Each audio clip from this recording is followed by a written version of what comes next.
Welcome! In this explainer, we're diving into something really powerful, something that gets right to the core of who we are. We're talking about the 4 keys to remembering your true self. Have you ever had that feeling? You know the one, where it feels like life is just happening to you. Like you're just a passenger along for the ride instead of the one who's actually steering. Well, that's exactly what we're here to talk about. We're going to uncover 4 fundamental keys that help you remember a crucial truth. You are, and you have always been, the one shaping your own reality.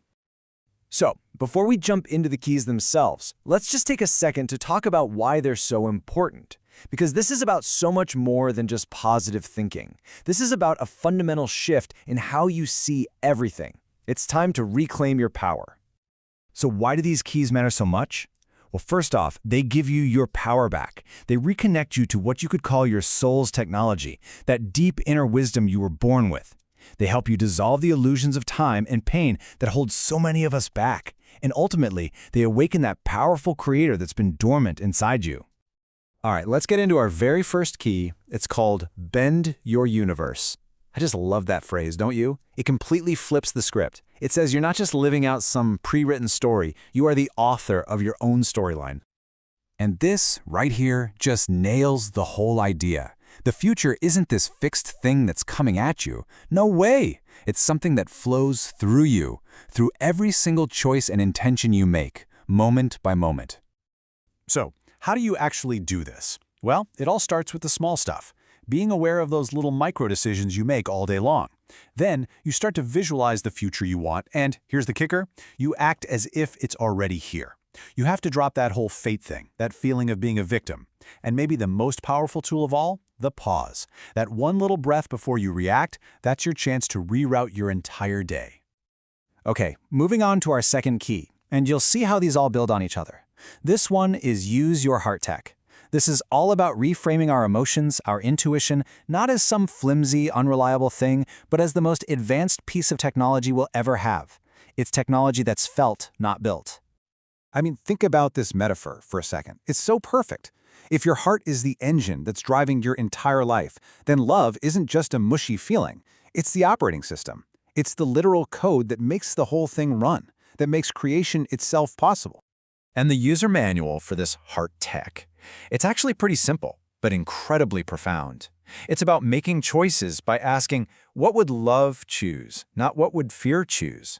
It's about using gratitude to literally rewire those negative thought patterns. And finally, it's about shifting from seeking love to radiating love, which of course just makes you a magnet for everything you want.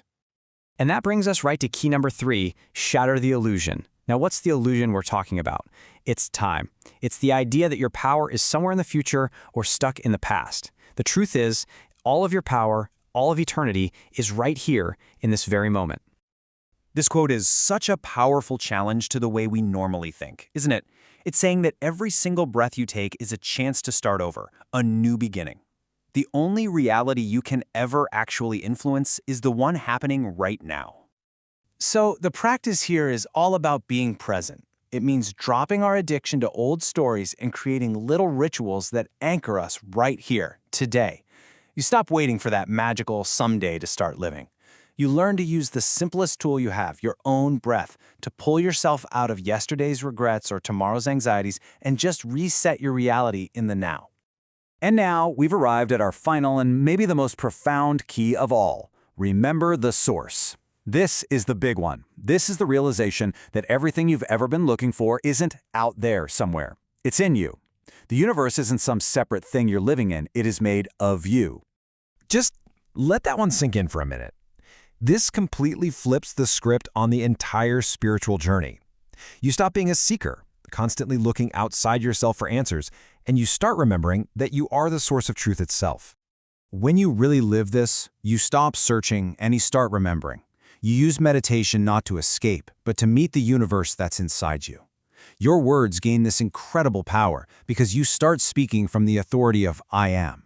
And prayer, while it's no longer about begging for help, it becomes a communion with the divine source that you already are. So, we've walked through all 4 keys. But what's the actual payoff, right? What does it really look like? What does it feel like to live this way? What happens when you become the unlocked you? This comparison just captures the transformation perfectly. You go from being this programmed self, always afraid of the future, to being timeless and present. You go from seeking love to being magnetic to it. You shift from just reacting to what life throws at you to actively creating your life. And you stop chasing meaning because you realize you are love embodied. You are the meaning. And you know, this really is the central message here. These 4 ideas aren't just lessons to be learned or concepts to memorize. They're keys. They don't add anything new to who you are. They simply unlock what's been there all along. And that's really the thought I want to leave you with. This whole journey, this whole process, it's as simple and as profound as this. You are the source, just remembering itself.